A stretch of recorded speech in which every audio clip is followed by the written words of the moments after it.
अपना टॉपिक है exception handling.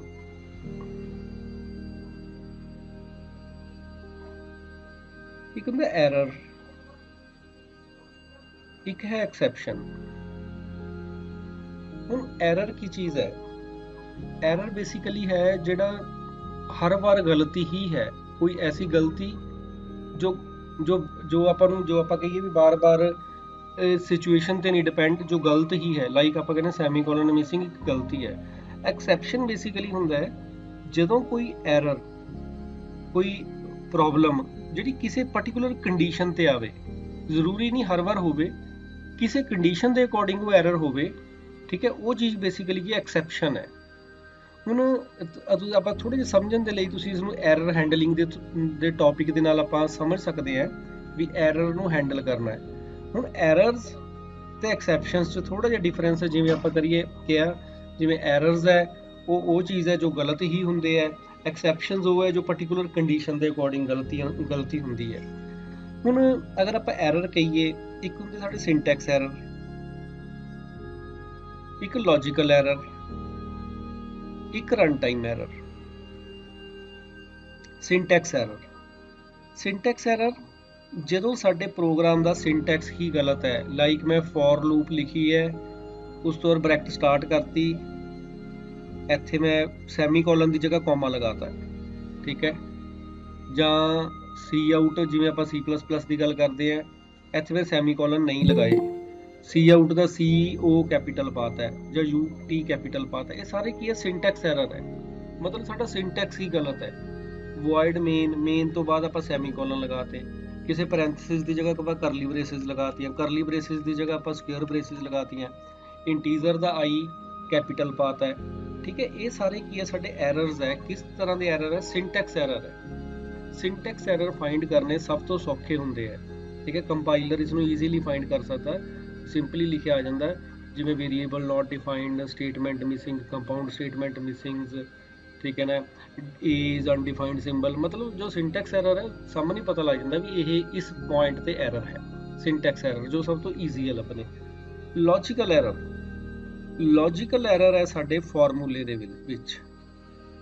ਇਸ ਨੂੰ ਫਾਈਂਡ ਕਰਨਾ ਕੰਪਿਊਟਰ ਦੇ ਬਸ ਦੀ ਗੱਲ ਨਹੀਂ ਹੈ, ਕੰਪਿਊਟਰ ਇਸ ਨੂੰ ਫਾਈਂਡ ਨਹੀਂ ਕਰ ਸਕਦਾ, ਕੰਪਾਈਲਰ ਇਸ ਨੂੰ ਫਾਈਂਡ ਨਹੀਂ ਕਰ ਸਕਦਾ ਲੌਜੀਕਲ ਐਰਰਸ ਨੂੰ। ਲੌਜੀਕਲ ਐਰਰ ਜੋ ਹੈ ਬੇਸਿਕਲੀ ਉਹ ਮੇਰਾ ਲੌਜਿਕ ਹੈ ਜੋ ਮੈਂ ਪ੍ਰੋਗਰਾਮ ਲਿਖਿਆ। ਸਪੋਜ਼ ਮੈਂ ਲਿਖਿਆ ਐਵਰੇਜ ਆਫ 4 ਨੰਬਰ, ਮੈਂ ਲਿਖਤਾ average is equal to A + B + C + D divide by 4। ਹੁਣ ਇਹ ਲੌਜੀਕਲ ਐਰਰ ਹੈ। ਅਕੋਰਡਿੰਗ ਟੂ ਬੋਡਮਾਸ ਰੂਲ ਆਪਣਾ ਜੋ D ਹੈ 4 ਨਾਲ ਡਿਵੀਜ਼ੀਬਲ ਹੋ ਜਾਊਗਾ, ਬਾਕੀ ਸਾਰੇ ਡਾਇਰੈਕਟ ਐਡ ਹੋ ਜਾਊਗੇ ABC। ਜੋ ਐਵਰੇਜ ਫਾਈਂਡ ਨਹੀਂ ਹੋਊਗੀ ਆਪਣੀ। ਐਵਰੇਜ ਕਦੋਂ ਫਾਈਂਡ ਹੋਊਗੀ, ਜਦੋਂ ਪਹਿਲਾਂ ਸਾਰਿਆਂ ਦਾ ਸਮ ਕਰੋ ਫਿਰ ਡਿਵਾਈਡ ਕਰੋ। ਹੁਣ ਅਗਰ ਮੈਂ ਇੱਥੇ ਬ੍ਰੈਕਟ ਇਹ ਪੈਰੈਂਥੇਸਿਸ ਨਹੀਂ ਲਗਾਈਆਂ, ਦਿਸ ਮੀਨਸ ਇਹ ਕੀ ਹੈ, ਸਾਡਾ ਲੌਜੀਕਲ ਐਰਰ ਹੈ। ਮੈਨੂੰ ਕਿਸੇ ਨੇ ਕਹਿਤਾ ਏਰੀਆ ਆਫ ਟ੍ਰਾਇੰਗਲ ਫਾਈਂਡ ਕਰੋ, area of triangle half length into breadth, ਪਰ ਮੈਨੂੰ ਫਾਰਮੂਲਾ ਨਹੀਂ ਆਉਂਦਾ। ਮੈਂ ਲਿਖਤਾ area of triangle is equal to 2 × L × B, ਠੀਕ ਹੈ। ਹੁਣ ਆਨਸਰ ਤਾਂ ਇਸ ਦੇ ਵਿੱਚ ਵੀ ਆਊਗਾ ਹੀ ਕੁਛ। ਅਗਰ ਮੈਂ 10 ਤੇ 10 ਹੈ ਸਪੋਜ਼, 100 ਇਸ 'ਚ ਆਨਸਰ ਆ ਗਿਆ, 50 ਇਸ 'ਚ ਆ ਗਿਆ 200। ਕੰਪਿਊਟਰ ਦੇ ਅਕੋਰਡਿੰਗ ਤਾਂ ਇਹ ਠੀਕ ਹੀ ਹੈ, ਮਤਲਬ ਇਸ ਦੇ ਵਿੱਚ ਕੋਈ ਸਿੰਟੈਕਸ ਐਰਰ ਥੋੜੀ ਹੈ। ਕੰਪਿਊਟਰ ਨੂੰ ਕੀ ਪਤਾ ਵੀ ਮੈਂ 2 ਨਾਲ ਡਿਵਾਈਡ ਕਰਨਾ ਚਾਹੁੰਦਾ ਕਿ ਮਲਟੀਪਲਾਈ ਕਰਨਾ ਚਾਹੁੰਦਾ। ਈਵਨ ਜਦੋਂ ਮੈਂ ਚੈੱਕ ਕਰੂੰਗਾ, ਮੈਂ ਵੀ ਚੈੱਕ ਕਰੂੰਗਾ ਵੀ ਇਹ 10 ਹੈ, ਇਹ 10 ਹੈ, 10 10 100 100 × 2 200। ਦਿਸ ਮੀਨਸ ਮੈਂ ਵੀ ਸੋਚੂੰਗਾ ਵੀ ਠੀਕ ਹੈ, ਕਿਉਂਕਿ ਮੈਨੂੰ ਫਾਰਮੂਲਾ ਹੀ ਨਹੀਂ ਜਦ ਪਤਾ, ਠੀਕ ਹੈ ਨਾ। ਲੌਜੀਕਲ ਐਰਰਸ ਉਹ ਹੈ ਜੋ ਸਾਡੇ ਫਾਰਮੂਲੇ ਦੇ ਵਿੱਚ ਹੀ ਗਲਤੀ ਹੈ, ਜਦੋਂ ਸਾਨੂੰ ਫਾਰਮੂਲਾ ਹੀ ਗਲਤ ਪਤਾ ਹੈ ਜਾਂ ਸਾਡਾ ਲੌਜਿਕ ਹੀ ਗਲਤ ਬਣ ਗਿਆ। ਦੈਨ ਆ ਗਿਆ ਰਨ ਟਾਈਮ ਐਰਰ। ਜੋ ਰਨ ਟਾਈਮ ਐਰਰ ਹੈ ਇਹ ਹੈ ਕੁਛ ਐਕਸੈਪਸ਼ਨਸ। ਰਨ ਟਾਈਮ ਐਰਰਸ ਜੋ ਹੈ ਹਰ ਵਾਰ ਨਹੀਂ ਆਉਣਗੇ, ਐਕਸੈਪਸ਼ਨਸ ਆਉਣਗੇ, ਕਦੀ ਕਦੀ ਆ ਸਕਦੇ ਐਰਰਸ, ਠੀਕ ਹੈ। ਆਪਾਂ ਸਿੰਪਲ ਸਮਝਣ ਦੇ ਲਈ ਮੈਂ ਇੱਕ ਐਗਜ਼ਾਮਪਲ ਬਣਾ ਰਿਹਾ, ਠੀਕ ਹੈ। ਸਪੋਜ਼ ਮੈਂ ਲਿਖਿਆ int A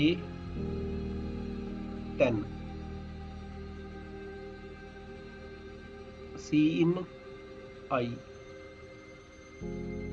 AI equal to 50। ਧਿਆਨ ਨਾਲ ਸਮਝਣਾ ਹੁਣ example. int A 10, C in I AI equal to 50। ਹੁਣ I ਦੀ ਵੈਲਿਊ ਕਿੰਨੀ ਹੋਣੀ ਚਾਹੀਦੀ ਹੈ? 0 to 9 ਹੋਣੀ ਚਾਹੀਦੀ ਹੈ ਨਾ, ਕਿਉਂਕਿ ਐਰੇ ਕੀ ਹੈ ਆਪਣਾ 10 ਸਾਈਜ਼ ਦਾ ਹੈ। ਹੁਣ I 0 ਤੋਂ 9 ਹੋਵੇ, ਜੇ ਮੈਂ 4 ਐਂਟਰ ਕੀਤਾ ਹੈ ਉਹ ਕੀ ਲਿਖੂਗਾ A4 is equal to 50, okay ਹੈ।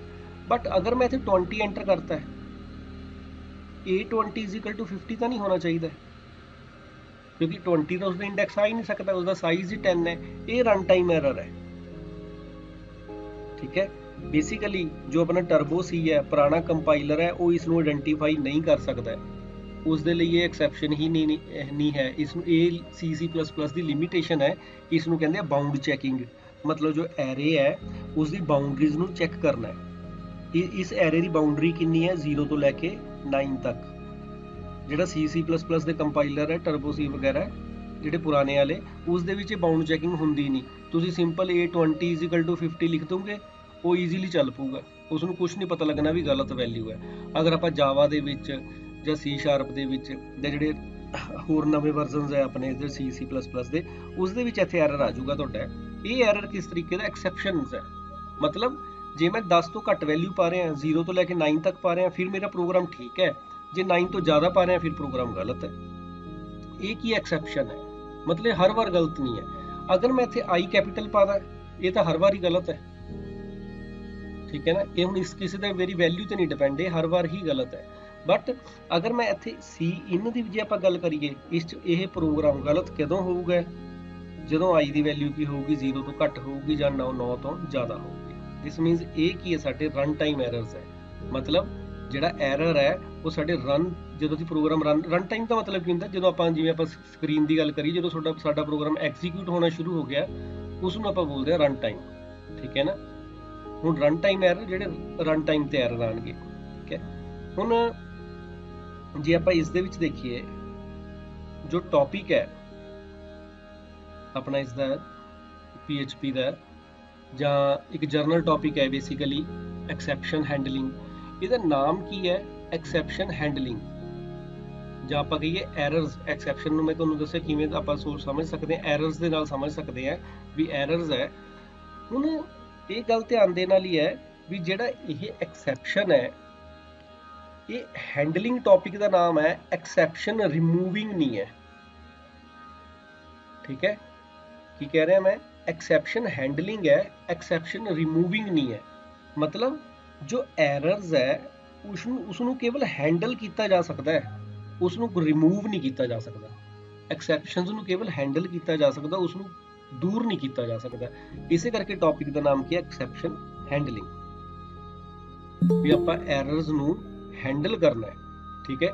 ਚਾਹੇ ਜਾਵਾ ਹੈ, ਚਾਹੇ C# ਹੈ, ਇਹਨਾਂ ਸਾਰਿਆਂ ਦੇ ਵਿੱਚ ਜਿਹੜਾ ਟੌਪਿਕ ਦਾ ਨੇਮ ਐਕਸੈਪਸ਼ਨ ਹੈਂਡਲਿੰਗ ਹੈ, ਮੀਨਸ ਐਕਸੈਪਸ਼ਨਸ ਨੂੰ ਅਸੀਂ ਹੈਂਡਲ ਕਰਨਾ ਹੈ, ਉਹਨੂੰ ਰਿਮੂਵ ਨਹੀਂ ਕੀਤਾ ਜਾਂਦਾ, ਠੀਕ ਹੈ ਨਾ। ਉਸ ਨੂੰ ਆਪਾਂ ਕੇਵਲ ਹੈਂਡਲ ਹੀ ਕਰਦੇ ਹਾਂ। ਉਹਦੇ ਲਈ ਜੋ ਸਾਡੇ ਕੋਲ ਬਲੌਕ ਕ੍ਰੀਏਟ ਹੁੰਦਾ ਹੈ, ਬੇਸਿਕਲੀ ਸਾਰੀ ਲੈਂਗੁਏਜਸ ਦੇ ਵਿੱਚ ਇੱਕੋ ਹੀ ਹੈ, ਇਹ ਟਰਾਈ ਕੈਚ ਬਲੌਕ ਬੋਲਦੇ ਹਾਂ ਇਸ ਨੂੰ ਆਪਾਂ, try and catch block, try and catch block. ਜਿਹੜਾ ਐਕਸੈਪਸ਼ਨ ਹੈਂਡਲਿੰਗ ਦੇ ਵਿੱਚ ਜਿਹੜਾ ਮੇਨ ਲੌਜਿਕ ਜਾਂ ਮੇਨ ਸਿੰਟੈਕਸ ਫੋਲੋ ਕਰਦੇ ਹਾਂ ਆਪਾਂ, ਕਿਸ ਦਾ ਕਰਦੇ ਹਾਂ ਉਹ ਆਪਾਂ ਕਰਦੇ ਹਾਂ ਟਰਾਈ ਕੈਚ ਬਲੌਕ ਦਾ। ਟਰਾਈ ਕੈਚ ਬਲੌਕ ਦਾ ਮਤਲਬ ਕੀ ਹੈ? ਲਾਈਕ ਜਿਸ ਪਾਰਟ ਦੇ ਵਿੱਚ ਸਾਨੂੰ ਲੱਗਦਾ ਵੀ ਐਰਰ ਹੋ ਸਕਦਾ ਹੈ, ਇਹ ਪ੍ਰੋਗਰਾਮਰ ਨੂੰ ਪਤਾ ਹੋਣਾ ਚਾਹੀਦਾ ਹੈ ਵੀ ਮੇਰੇ ਇਸ ਕੋਡ ਦੇ ਵਿੱਚ ਹੋ ਸਕਦਾ ਐਰਰ, ਮਤਲਬ ਐਕਸੈਪਸ਼ਨ ਆ ਜਾਵੇ। ਜਿਵੇਂ ਆਪਾਂ ਹੁਣੀ ਐਗਜ਼ਾਮਪਲ ਲਈ ਸੀ, int a10 Cin ai equal to 50। ਜੇ ਹੁਣ ਮੈਂ ਕਹਾਂ ਇਸ ਸਾਰੇ ਪ੍ਰੋਗਰਾਮ ਦੇ ਵਿੱਚ ਐਕਸੈਪਸ਼ਨ ਕਿਸ ਲਾਈਨ 'ਚ ਆ ਸਕਦੀ ਹੈ? ਐਕਸੈਪਸ਼ਨ ਇਸ ਲਾਈਨ 'ਚ ਆ ਸਕਦੀ ਹੈ ਵੀ I ਦੀ ਵੈਲਿਊ ਹੋ ਸਕਦਾ ਮੈਂ 0 ਤੋਂ ਛੋਟੀ ਪਾ ਦਾਂ ਜਾਂ 9 ਤੋਂ ਜ਼ਿਆਦਾ ਪਾ ਦਾਂ, ਠੀਕ ਹੈ ਨਾ। ਇਸ ਲਾਈਨ 'ਚ ਇਹ ਪ੍ਰੋਗਰਾਮਰ ਨੂੰ ਪਤਾ ਹੋਣਾ ਚਾਹੀਦਾ ਵੀ ਕਿਸ ਲਾਈਨ 'ਚ ਐਕਸੈਪਸ਼ਨ ਆ ਸਕਦੀ ਹੈ। ਹੁਣ ਜਿਸ ਪਾਰਟ ਦੇ ਵਿੱਚ ਇੱਕ ਲਾਈਨ ਜਾਂ 10 ਲਾਈਨ ਜਾਂ ਇੱਕ ਬਲੌਕ ਦੇ ਵਿੱਚ ਜਿਸ 'ਚ ਉਹਨੂੰ ਲੱਗਦਾ ਵੀ ਐਰਰ ਆ ਸਕਦੀ ਹੈ, ਉਸ ਬਲੌਕ ਨੂੰ ਆਪਾਂ ਲਿਖ ਦਾਂਗੇ ਟਰਾਈ ਦੇ ਵਿੱਚ। ਇਸ ਤੋਂ ਨੀਚੇ ਲਿਖਾਂਗੇ ਆਪਾਂ ਕੈਚ। ਇਹ ਦੋ ਮੇਨ ਬਲੌਕ ਹੈ, ਟਰਾਈ ਐਂਡ कैच। अगर इस पार्ट सानू लगदा भी एरर आ सकदा है, आपां उसनूं ट्राई च लिख दांगे। सपोज यही प्रोग्राम मैं इत्थे लिखता है, ठीक है। अगर इस एरर नहीं आया, एक्सैप्शन नहीं आया, फिर तो यही पार्ट चलूगा।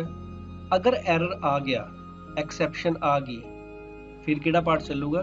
कैच वाला पार्ट चलूगा।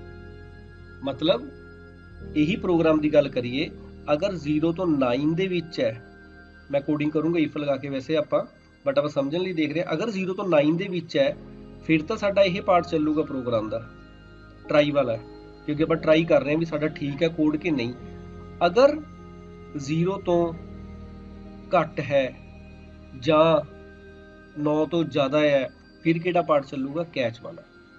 मतलब एक तरह नाल असीं रिप्लेसमेंट दित्ती है, एरर नूं हैंडल कीता है, एक्सैप्शन नूं हैंडल कीता है भी ਇੱਥੇ ਇੱਕ ਐਕਸੈਪਸ਼ਨ ਆ ਸਕਦੀ ਸੀ ਵੀ i ਦੀ ਵੈਲਿਊ 0 ਤੋਂ ਘੱਟ ਹੋ ਜਾਏ ਜਾਂ 9 ਤੋਂ ਜ਼ਿਆਦਾ ਹੋ ਜਾਏ, ਤਾਂ ਉਸ ਨੂੰ ਮੈਂ ਹੈਂਡਲ ਕਰਨ ਲਈ ਕੀ ਕਰ ਲਿਆ? ਇੱਕ ਕੈਚ ਬਲੌਕ ਲਗਾ ਲਿਆ। ਇਸ ਚੀਜ਼ ਨੂੰ ਆਪਾਂ ਬੋਲਦੇ ਹਾਂ ਟਰਾਈ ਕੈਚ ਬਲੌਕ। ਹੁਣ ਟਰਾਈ ਦੇ ਵਿੱਚ, ਟਰਾਈ ਦੇ ਨਾਲ ਮਲਟੀਪਲ ਕੈਚ ਹੋ ਸਕਦੇ ਆ, ਠੀਕ ਹੈ ਨਾ। ਜ਼ਰੂਰੀ ਨਹੀਂ ਹੈ ਵੀ ਇੱਕ ਬਲੌਕ ਦੇ ਵਿੱਚ ਜਾਂ ਇੱਕ ਕੋਡ ਦੇ ਵਿੱਚ ਇੱਕ ਤਰ੍ਹਾਂ ਦਾ ਐਰਰ ਹੀ ਹੋ ਸਕੇ, ਹੋ ਸਕਦਾ ਇੱਕ ਤੋਂ ਜ਼ਿਆਦਾ ਤਰ੍ਹਾਂ ਦਾ ਐਰਰ ਆ ਸਕਦਾ ਹੋਵੇ, ਤਾਂ ਆਪਾਂ ਇੱਥੇ ਇੱਕ ਤੋਂ ਜ਼ਿਆਦਾ ਕੈਚ ਸਟੇਟਮੈਂਟ ਲਗਾ ਸਕਦੇ ਹਾਂ। ਐਕਸੈਪਸ਼ਨ, ਐਕਸੈਪਸ਼ਨ, ਠੀਕ ਹੈ। PHP ਦੇ ਵਿੱਚ ਟਰਾਈ ਕੋ ਬਲੌਕ ਹੈ ਇੱਕ, ਜਿਸ ਦੇ ਵਿੱਚ ਆਪਾਂ ਐਕਸੈਪਸ਼ਨ ਥਰੋ ਹੋ ਸਕਦੀ ਹੈ। ਇਸ ਦੇ ਬਾਅਦ ਕੀ ਆਊਗਾ ਸਾਡਾ? Catch block. ਕੈਚ ਬਲੌਕ ਇੱਕ ਤੋਂ ਜ਼ਿਆਦਾ ਹੋ ਸਕਦੇ ਹੈ। ਇੱਕ ਹੁੰਦਾ ਸਾਡਾ ਫਾਈਨਲੀ ਬਲੌਕ, ਜੋ ਆਪਸ਼ਨਲ ਹੈ। ਇਹ ਜਾਂ ਤਾਂ ਸਾਰੀਆਂ ਕੈਚਾਂ ਤੋਂ ਪਹਿਲਾਂ ਆਊਗਾ ਜਾਂ ਕੈਚਿਸ ਤੋਂ ਬਾਅਦ ਆਊਗਾ। ਫਾਈਨਲੀ ਬਲੌਕ ਦੇ ਵਿੱਚ ਉਹ ਸਟੇਟਮੈਂਟਸ ਹੁੰਦੀਆਂ ਜਿਹੜੀਆਂ ਅਸੀਂ ਜ਼ਰੂਰ ਐਗਜ਼ੀਕਿਊਟ ਕਰਨੀਆਂ, ਚਾਹੇ ਸਾਡੇ ਪ੍ਰੋਗਰਾਮ 'ਚ ਐਰਰ ਆਵੇ ਚਾਹੇ ਨਾ ਆਵੇ, ਫਾਈਨਲੀ ਜੋ ਹੈ ਚੱਲਣਾ ਹੀ ਚਾਹੀਦਾ, ਠੀਕ ਹੈ। मैं एक सिंपल एग्जांपल समझाना हुन्ना स्टूडेंट्स नूं। जिवें सपोज आप ATM मशीन ते गए, आप कार्ड लैके अपना कार्ड भी पाता है, विड्रॉ ते भी क्लिक किया है, अमाउंट भी फिल करती, पासवर्ड भी पाता है। उस तो बाद जो मशीन है रुक गई उत्थे, ठीक है ना। आप बटन दबते रहने, कैंसल दिस उत्थे स्टडी है, रुकी पई है मशीन वो, ठीक है ना। हुण चाहे आप लगा लीए हैंग हो गई या कोई पावर फेलियर हो गई बैक ते सर्वर ते, कुछ भी हो गया XYZ, मशीन रुक गई, साडी अमाउंट बाहर नहीं आई। उस टाइम सानू कन्फ्यूजन है भी हो सकता असी ATM तो बाहर जाइए, 5 मिनट बाद पैसे बाहर आ जान, ठीक है ना। इस पॉइंट ते फाइनली वर्क कर दे भी सपोज 1 मिनट ATM दे विच कुछ उन्होंने टाइमिंग लगाई होनी भी 1 मिनट जे कोई प्रोसैस नहीं होया, ਤਾਂ ਜਿੰਨੀ ਵੀ ਸਾਡੀ ਇਨਫੋਰਮੇਸ਼ਨ ATM ਦੇ ਵਿੱਚ ਪਾਸਵਰਡ ਹੈ, ਫਿਲ ਕੀਤਾ ਹੋਇਆ ਹੈ, ਜਾਂ ਸਾਡੀ ਹੋਰ ਇਨਫੋਰਮੇਸ਼ਨ ਹੈ ਵੀ ਅਸੀਂ ਪੈਸੇ ਕਢਾ ਰਹੇ ਹਾਂ ਜਾਂ ਜਮ੍ਹਾਂ ਕਰਾ ਰਹੇ ਹਾਂ, ਉਹ ਸਾਰੀ ਕੀ ਹੋ ਜੇ? ਸਾਡੀ ਖਤਮ ਹੋ ਜਾਏ। ਮਤਲਬ ਅਸੀਂ ਜੇ ਦੁਬਾਰਾ ATM ਨੂੰ ਯੂਜ਼ ਕਰਨਾ, ਸਾਨੂੰ ਦੁਬਾਰਾ ਰੀਐਂਟਰ ਕਰਨਾ ਪਵੇ ਪਾਸਵਰਡ। ਉਹ ਲੌਗ ਆਊਟ ਵਾਲਾ ਮੈਥਡ ਜੋ ਹੈ ਉਹ ਫਾਈਨਲੀ ਦੇ ਵਿੱਚ ਹੋ ਸਕਦਾ ਵੀ ਚਾਹੇ ਸਾਡੇ ਪੈਸੇ ਨਿਕਲੇ ਹੈ ATM ਚੋਂ ਬਾਹਰ, ਚਾਹੇ ਨਹੀਂ ਨਿਕਲੇ, ਕਿਸੇ ਵੀ ਕੇਸ ਦੇ ਵਿੱਚ ਸਾਡਾ ਅਕਾਊਂਟ ਕੀ ਹੋਊਗਾ? ਇੱਕ ਵਾਰ ਲੌਗ ਆਊਟ ਹੋ ਜਾਊਗਾ ਉੱਥੋਂ। ਉਹ ਪਾਰਟ ਕਿਸ ਦੇ ਵਿੱਚ ਹੋਊਗਾ? ਫਾਈਨਲੀ ਦੇ ਵਿੱਚ ਹੋਊਗਾ। अगर वो फाइनली च नहीं लिखांगे तो प्रॉब्लम की होगी? हो सकता साडा लॉग आउट वाला पार्ट ही ना चले। जे साडा लॉग आउट वाला पार्ट नहीं चलिया, दिस मीनस जो नैक्सट परसन आऊगा वो उस दे विचों ट्रांजैक्शनस कर सकता है, पैसे विड्रॉ कर सकता है, ठीक है ना। ऐसियां चीज़ां जो सानू जरूरी है भी करनियां ही करनियां है, वो आपां किस दे विच लिखदे हैं? फाइनली दे विच लिखदे हैं। ऑप्शनल ब्लॉक है, बट इस दे विच जो भी लिखांगे वो हमेशा एग्जीक्यूट होना ही होना है, ठीक है ना। ये मैं थ्योरी तुहाडे चैट दे विच पेस्ट कर दूंगा, जो तुहानूं नोट्स प्रोवाइड कर दूंगा, ठीक है। ट्राई सिंपली वही है, ट्राई ब्लॉक जिस दे विच एक्सैप्शन आ सकती है, दैट मे कंटेन एक्सैप्शन। उस सारे ब्लॉक नूं आपां ट्राई दे विच लिखांगे, ठीक है। हुण एक ट्राई दे नाल आपां कह सकते हैं भी मल्टीपल, एक ट्राई दे नाल एक कैच भी हो सकती है, बट एक एटलीस्ट होनी जरूरी है। मल्टीपल कैचेस भी हो सकदियां हैं, ठीक है ना। तो मल्टीपल कैचेस तो बाद अपना एक फाइनली ब्लॉक भी हो सकता है। जिहड़ा कैच है, जे आपां कहिए कैच किस लिए यूज होंदा, कैच ब्लॉक किस लिए यूज होंदा भी जे ट्राई दे विच एरर आ गया तो फिर किहड़ा कोड चलूगा? फिर कैच वाला कोड चलूगा जिहड़ा कैच ब्लॉक दे अंदर है। अगर ट्राई ਦੇ ਵਿੱਚ ਐਰਰ ਨਹੀਂ ਆਇਆ ਫਿਰ ਤਾਂ ਟਰਾਈ ਬਲੌਕ ਚੱਲੂਗਾ, ਕੈਚ ਨਹੀਂ ਚੱਲੂਗਾ। ਅਗਰ ਟਰਾਈ ਦੇ ਬਲੌਕ ਦੇ ਵਿੱਚ ਐਰਰ ਆ ਗਿਆ ਫਿਰ ਕਿਹੜਾ ਪੁਆਇੰਟ ਚੱਲੂਗਾ, ਸਾਡਾ ਕੈਚ ਬਲੌਕ ਚੱਲੂਗਾ। ਠੀਕ ਹੈ ਨਾ, ਸੇਮ ਉਹੀ ਚੀਜ਼ ਹੈ। ਕੈਚ ਬਲੌਕ ਕਿਸ ਦੇ ਨਾਲ ਹੋਣਾ ਚਾਹੀਦਾ, ਟਰਾਈ ਦੇ ਨਾਲ ਹੋਣਾ ਚਾਹੀਦਾ ਹੈ। ਇੱਕ ਤੋਂ ਜ਼ਿਆਦਾ ਕੈਚ ਬਲੌਕ ਹੋ ਸਕਦੇ ਆ। ਫਾਈਨਲੀ ਉਹ ਬਲੌਕ ਹੈ ਜਿਹੜਾ ਕੀ ਹੋਊਗਾ, ਜਦੋਂ ਕੋਡ ਕੋਈ ਐਸਾ ਐਸੈਂਸ਼ੀਅਲ ਕੋਡ ਜਿਹੜਾ ਅਸੀਂ ਜ਼ਰੂਰ ਐਗਜ਼ੀਕਿਊਟ ਕਰਨਾ ਹੈ। The finally block is also use to clean up activities in PHP। ਕੋਈ ਵੀ ਐਕਟੀਵਿਟੀ, ਜਿਵੇਂ ਆਪਾਂ ਕਹਿੰਦੇ ਸੀ ਲੌਗ ਆਊਟ ਵਗੈਰਾ, ਕੋਈ ਐਕਟੀਵਿਟੀਜ਼ ਹੈ ਉਸਨੂੰ ਕਲੀਅਰ ਕਰਨਾ ਹੈ। ਕੋਈ ਐਸੈਂਸ਼ੀਅਲ ਕੋਡ ਜਿਹੜਾ ਅਸੀਂ ਜ਼ਰੂਰ ਚਲਾਉਣਾ ਚਾਹੁੰਦੇ ਹਾਂ ਉਹ ਸਾਡਾ ਕਿਸ ਦੇ ਵਿੱਚ ਹੋਊਗਾ, ਹਮੇਸ਼ਾ ਫਾਈਨਲੀ ਬਲੌਕ ਦੇ ਵਿੱਚ ਹੀ ਹੋਣਾ ਚਾਹੀਦਾ। ਠੀਕ ਹੈ, ਆਪਾਂ ਇਸ ਦੀ ਇੱਕ ਦੋ ਐਗਜ਼ਾਮਪਲਸ ਬਣਾ ਕੇ ਦੇਖਦੇ ਹਾਂ। ਪਹਿਲਾਂ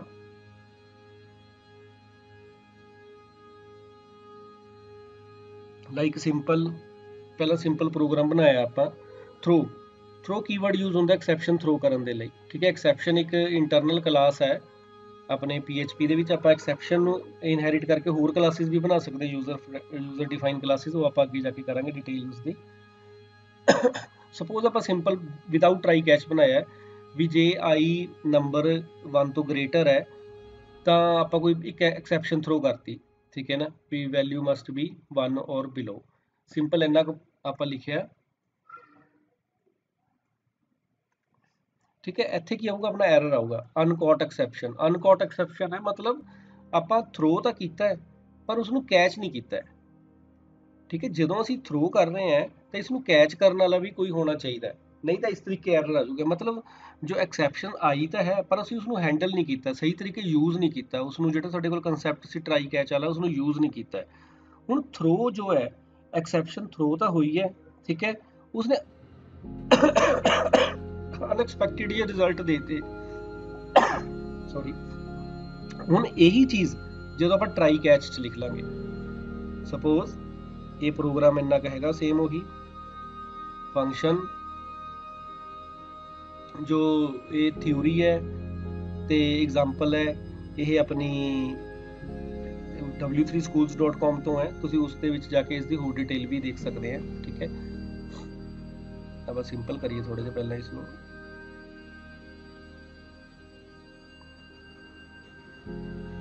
ਹੁਣ ਆਪਾਂ ਇੱਕ ਫੰਕਸ਼ਨ ਬਣਾ ਲਿਆ ਚੈੱਕ ਨੰਬਰ। ਆਪਾਂ ਇਹ ਚੈੱਕ ਕਰ ਰਹੇ ਹਾਂ ਵੀ ਨੰਬਰ ਜੇ 1 ਤੋਂ ਗ੍ਰੇਟਰ ਹੈ ਤਾਂ ਆਪਾਂ ਸਿੰਪਲ ਮੈਸੇਜ ਲਗਾਤਾ ਹੈ ਵੈਲਿਊ ਮਸਟ ਬੀ 1 ਔਰ ਬਿਲੋ, ਮਤਲਬ 1 ਜਾਂ 1 ਤੋਂ ਘੱਟ ਹੀ ਹੋਵੇ। ਉਹ ਆਪਣੇ ਅਕੋਰਡਿੰਗ ਆਪਾਂ ਜਿੰਨੀ ਮਰਜ਼ੀ ਕੰਡੀਸ਼ਨ ਲਗਾਈਏ। ਠੀਕ ਹੈ, ਕਿ ਚੈੱਕ ਨੰਬਰ ਨਾਮ ਦਾ ਇੱਕ ਆਪਾਂ ਫੰਕਸ਼ਨ ਬਣਾ ਲਿਆ। ਹੁਣ ਉਸ ਫੰਕਸ਼ਨ ਨੂੰ ਕਾਲ ਕੀਤਾ 3 ਪਾਸ ਕਰਕੇ। ਹੁਣ ਜਦੋਂ ਆਪਾਂ ਇੱਥੇ ਗਏ, ਹੁਣ ਜੇ ਆਪਾਂ ਧਿਆਨ ਨਾਲ ਦੇਖੀਏ ਐਕਸੈਪਸ਼ਨ ਕਦੋਂ ਥਰੂ ਹੋਊਗੀ, ਜੇ ਨੰਬਰ 1 ਤੋਂ ਗ੍ਰੇਟਰ ਹੈ। ਹੁਣ ਇੱਥੇ ਕਿੰਨਾ ਨੰਬਰ ਹੈ, ਕਿੰਨਾ 3 ਹੈ। ਹੁਣ 3 1 ਤੋਂ ਗ੍ਰੇਟਰ ਹੈ, ਦਿਸ ਮੀਨਸ ਕਿਹੜਾ ਪਾਰਟ ਚੱਲੂਗਾ, ਥਰੋ ਚੱਲੂਗਾ। ਕਿਹੜੀ ਐਕਸੈਪਸ਼ਨ, ਵੈਲਿਊ ਮਸਟ ਬੀ 1 ਔਰ ਬਿਲੋ। ਇੱਥੇ ਐਕਸੈਪਸ਼ਨ ਆ ਗਈ, ਐਰਰ ਆ ਗਿਆ ਤਾਂ ਕਿਹੜਾ ਪਾਰਟ ਚੱਲੂਗਾ, ਕੈਚ ਪਾਰਟ ਚੱਲੂਗਾ। ਮੈਸੇਜ ਕੀ ਆਊਗਾ, e.get ਮੈਸੇਜ। ਆਪਾਂ ਐਗਜ਼ੀਕਿਊਟ ਕਰਕੇ ਦੇਖਦੇ ਹਾਂ ਪ੍ਰੋਗਰਾਮ ਇਸ ਨੂੰ।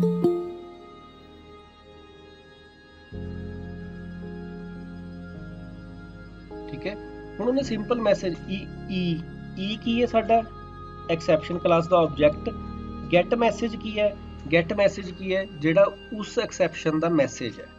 ਠੀਕ ਹੈ, ਗੈਟ ਮੈਸੇਜ ਨਾਲ ਆਪਾਂ ਉਸਦਾ ਮੈਸੇਜ ਦੇਖ ਸਕਦੇ ਹਾਂ, ਲਾਈਨ ਨੰਬਰ ਵਗੈਰਾ ਐਕਸੈਕਟਰਾ ਹੋਰ ਵੀ ਦੇਖ ਸਕਦੇ ਹਾਂ। ਬਟ ਫਿਲਹਾਲ ਆਪਾਂ ਦੇਖਦੇ ਹਾਂ ਵੀ ਗੈਟ ਮੈਸੇਜ ਨਾਲ ਕੀ ਆ ਰਿਹਾ। ਕੀ ਹੈ, ਐਕਸੈਪਸ਼ਨ ਦਾ ਆਬਜੈਕਟ, ਉਸਦੇ ਮੈਥਡ ਆਪਾਂ ਗੈਟ ਮੈਸੇਜ ਮੈਥਡ ਐਕਸੈਸ ਕੀਤਾ, ਉਸ ਦੇ ਨਾਲ ਉਸਨੇ ਇਹ ਵੈਲਿਊ ਡਿਸਪਲੇ ਕਰਾਤੀ। ਹੁਣ ਇਹ ਐਕਸੈਪਸ਼ਨ ਕੈਚ ਕਦੋਂ ਹੋਊਗੀ, ਜਦੋਂ ਆਈ ਦੀ ਵੈਲਿਊ, ਸੌਰੀ ਨੰਬਰ ਦੀ ਵੈਲਿਊ ਕੀ ਹੈ, 1 ਤੋਂ ਗ੍ਰੇਟਰ ਹੈ। ਅਗਰ ਮੈਂ ਇੱਥੇ ਵੈਲਿਊ 0 ਪਾਉਂਦੇ ਆ, ਜੇ ਆਪਾਂ 0 ਐਂਟਰ ਕਰੀਏ ਫਿਰ ਥਰੋ ਹੋਊਗੀ, ਨਹੀਂ, ਫਿਰ ਥਰੋ ਨਹੀਂ ਹੋਊਗੀ। ਫਿਰ ਕਿਹੜਾ ਪਾਰਟ ਚੱਲੂਗਾ, ਫਿਰ ਸਾਡਾ ਟਰਾਈ ਵਾਲਾ ਪਾਰਟ ਚੱਲੂਗਾ। ਠੀਕ ਹੈ, ਗੁੱਡ, ਬਲੌਕ ਐਗਜ਼ੀਕਿਊਟਿਡ ਵਿਦਆਊਟ ਐਕਸੈਪਸ਼ਨ। ਅਗਰ ਐਰਰ ਨਹੀਂ ਹੈ ਫਿਰ ਟਰਾਈ ਚੱਲਿਆ, ਅਗਰ ਐਰਰ ਹੈ ਫਿਰ ਕੈਚ ਚੱਲਿਆ। ਐਰਰ ਦਾ ਮਤਲਬ ਕੀ ਹੈ, ਐਕਸੈਪਸ਼ਨ ਮਤਲਬ ਹੈ ਐਰਰ ਦਾ। ਐਰਰ ਜੋ ਹੈ ਉਹ ਐਕਸੈਪਸ਼ਨ ਨਾਲੋਂ ਥੋੜਾ ਅਲੱਗ ਹੁੰਦਾ ਹੈ। ਠੀਕ ਹੈ, ਜਿਵੇਂ ਆਪਾਂ ਗੱਲ ਕੀਤੀ ਐਰਰ ਹੋ ਸਕਦਾ ਹਰ ਵਾਰ ਐਰਰ ਹੋਵੇ, ਐਕਸੈਪਸ਼ਨ ਜੋ ਹੈ ਪਾਰਟਿਕੂਲਰ ਵੈਲਿਊ ਤੇ ਹੀ ਗਲਤੀ ਹੈ। ਦੈਨ ਆਪਾਂ ਜਿਵੇਂ ਗੱਲ ਕਰ ਰਹੇ ਸੀ, ਜੋ ਇੱਕ ਟਰਾਈ ਹੈ, ਇੱਕ ਟਰਾਈ ਦੇ ਨਾਲ ਸਾਡੇ 1 ਤੋਂ ਜ਼ਿਆਦਾ ਕੈਚ ਬਲੌਕ ਹੋ ਸਕਦੇ ਹੈ। ਠੀਕ ਹੈ, ਪਲੱਸ ਆਪਣੇ ਜਿਹੜੇ ਜਿਵੇਂ ਸਪੋਜ਼ ਆਪਾਂ ਇੱਥੇ 2 ਕੈਚ ਬਲੌਕ ਲਗਾਏ ਹੈ, ਸੌਰੀ ਫਾਈਨਲੀ ਲਗਾਇਆ ਇੱਕ ਆਪਾਂ।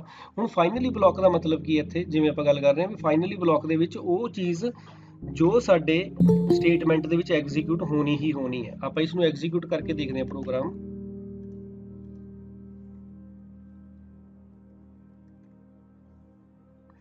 Exception message value must be less than 1 ਤੇ ਇਟ ਇਜ਼ ਫਾਈਨਲੀ ਬਲੌਕ, ਇਹ ਚੀਜ਼ ਚੱਲ ਪਈ। ਐਰਰ ਆ ਗਿਆ ਤੇ ਇਹ ਚੀਜ਼ ਚੱਲ ਪਈ। ਹੁਣ ਆਪਾਂ ਇੱਥੇ ਵੈਲਿਊ ਪਾਸ ਕਰਦੇ ਹਾਂ 0। ਹੁਣ ਐਕਸੈਪਸ਼ਨ ਨਹੀਂ ਆਈ, ਠੀਕ ਹੈ, ਐਕਸੈਪਸ਼ਨ ਨਹੀਂ ਆਈ। ਆਪਾਂ ਸੇਮ ਉਹੀ ਮੈਸੇਜ ਲਗਾਉਂਦੇ ਹਾਂ ਪੁਰਾਣੇ ਵਾਲਾ।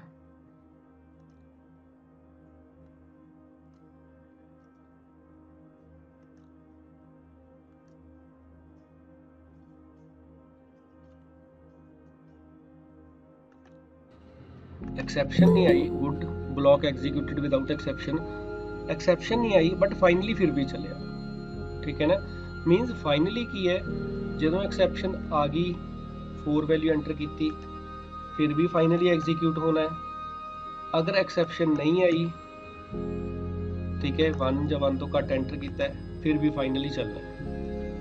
हुण फाइनली का वर्क की है, फाइनली केवल फाइनली उदों चलूगा ਜਦੋਂ ਕੀ ਹੋਊਗਾ ਆਪਣਾ, ਮਤਲਬ ਜਦੋਂ ਚਾਹੇ ਕੰਡੀਸ਼ਨ ਦੇ ਵਿੱਚ ਐਕਸੈਪਸ਼ਨ ਆ ਰਹੀ ਹੈ ਟਰਾਈ ਬਲੌਕ ਦੇ ਵਿੱਚ, ਚਾਹੇ ਨਹੀਂ ਆ ਰਹੀ, ਫਾਈਨਲੀ ਨੇ ਹਮੇਸ਼ਾ ਐਗਜ਼ੀਕਿਊਟ ਹੋਣਾ ਹੀ ਹੋਣਾ, ਠੀਕ ਹੈ ਨਾ। ਇਹ ਮੈਂ ਐਗਜ਼ਾਮਪਲ ਪੇਸਟ ਕਰ ਰਿਹਾ ਤੁਹਾਡੇ ਚੈਟ ਦੇ ਵਿੱਚ, ਇੰਪੋਰਟੈਂਟ ਐਗਜ਼ਾਮਪਲ ਹੈ, ਜ਼ਰੂਰ ਦੇਖਣੀ ਹੈ, ਠੀਕ ਹੈ। ਵੀ ਇਸ ਦੇ ਵਿੱਚ ਕੀ ਆਪਣਾ ਸਾਰੇ ਕੰਸੈਪਟ ਕਲੀਅਰ ਹੋ ਰਿਹਾ। ਕੈਚ ਵੀ ਹੈ, ਫਾਈਨਲੀ ਵੀ ਹੈ, ਟਰਾਈ ਵੀ ਹੈ, ਥਰੋ ਵੀ ਹੈ, ਠੀਕ ਹੈ। ਮੇਨ ਕੀ ਯਾਦ ਰੱਖਣਾ ਹੈ, ਓਡ ਟਰਾਈ ਦੇ ਵਿੱਚ ਆਊਗਾ, ਉਸ ਦੀ ਰਿਪਲੇਸਮੈਂਟ ਕੈਚ ਦੇ ਵਿੱਚ ਆਊਗੀ। ਵੀ ਅਗਰ ਇਹ ਚੀਜ਼ ਐਰਰ ਆ ਗਿਆ ਤਾਂ ਇਹ ਚੀਜ਼ ਚੱਲ ਪਈ। ਇਸ ਦੇ ਵਿੱਚ ਸਾਡੀ ਕੁਝ ਜ਼ਰੂਰੀ ਨਹੀਂ ਇਕੱਲਾ ਮੈਸੇਜ ਲਗਾਉਣਾ, ਕੋਈ ਕੈਲਕੂਲੇਸ਼ਨ ਜਾਂ ਕੋਈ ਹੋਰ ਵੈਲਿਊ ਸੈੱਟ ਵੀ ਹੋ ਸਕਦੀ ਹੈ।